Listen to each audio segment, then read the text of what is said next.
So this week from the UFC Apex in Las Vegas, we have a fight coming to us. In the main event, we have Edson Barboza taking on Giga Chikadze. It's not the most glamorous fight that the UFC has put on, especially in recent weeks. But I think that there's going to be a lot of things to be excited about with this fight. I mean, for example, if you like to see guys kick, Barboza and Chikadze, you are going to see a lot of kicks. So there's something to be excited for. But as it pertains to this fight, I think that the most interesting thing related directly to this fight is actually something that went on outside of the octagon. And that is that Edson Barboza is actually probably one of the few fighters to actually be able to step up to UFC President Dana White, express his dissatisfaction financially with the financial terms of his UFC contract, and get himself a better deal. Now, fighter pay is becoming a bigger and bigger issue in the UFC, and in all honesty, it's well overdue. When you look at what some of the athletes get in terms of the share of revenues in a lot of other sports, and then compare them to what the UFC gets, it is an absolute travesty. In the NHL and the NFL, they draw about 50% of the revenues. In the UFC, fighters draw about 16% of what the organization takes on in a year. Now, where does the rest of that money go? Not too hard to figure out. That's going into the pockets of Dana White and into the Fertittas for the most part. And those are not the guys who are in that octagon, putting their health and their well-being on the line. And that is the thing that is the lifeblood of this organization. And thankfully, it's something that's being talked about more and more recently. I mean, it's actually sometimes it's coming from some very, unexpected sources.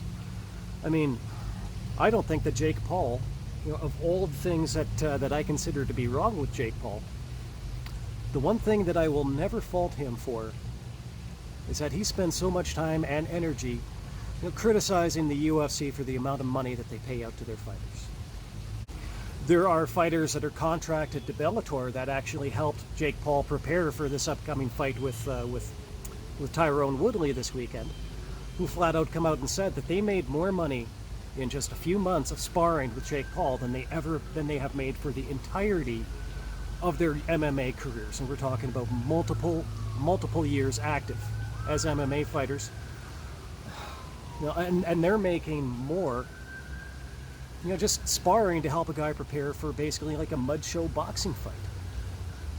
That is absolutely ridiculous. Paddy the Baddy Pimblett is one of the UFC's most recent acquisitions. I believe that he is still waiting for his first UFC fight. But previous to this, he was contracted to kind of like a minor organization called Cage Warriors.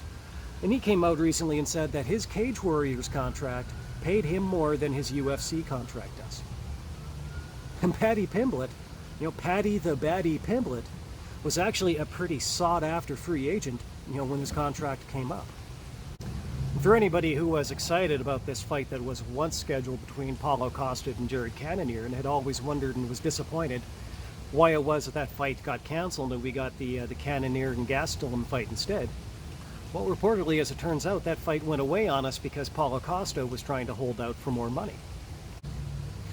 Now, typically, when a UFC fighter says that they are dissatisfied with the financial terms of their contract, and starts turning down fights because they're not being offered enough money, that's when Dana White tends to come out and say that a guy doesn't want to fight. And in the MMA community, especially with the fans, that carries some very negative connotations. I mean, arguably, maybe Sean Strickland was right when he said that that MMA fans don't really care about the fighters. Because the best way to have the fans turn on a fighter is to think that they're turning down fights. To make the fans think that basically that they're a coward, that they're too afraid to get in there with a particular opponent. And as much as I admire all of the things that Dana White has done for this sport, I do think that it is a little bit of a dirtball move, you know, to go out and try to put it up to that, when as a matter of fact Dana White has known all along that frequently these things are just about fighters wanting to be paid what they're worth. And in this particular case, that does seem to be what Edson Barboza seems to have leveraged so well in his favor.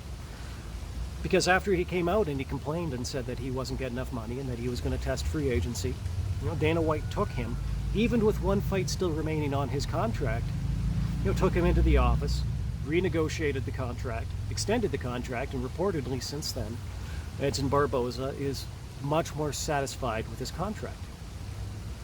And this is what Edson Barboza leveraged so well. Because Edson Barboza understands what he is worth to the sport, and he figured out a way to get at least enough of it that he's satisfied with. Now, Edson Barboza, I'm not going to pretend that he's a superstar of the sport.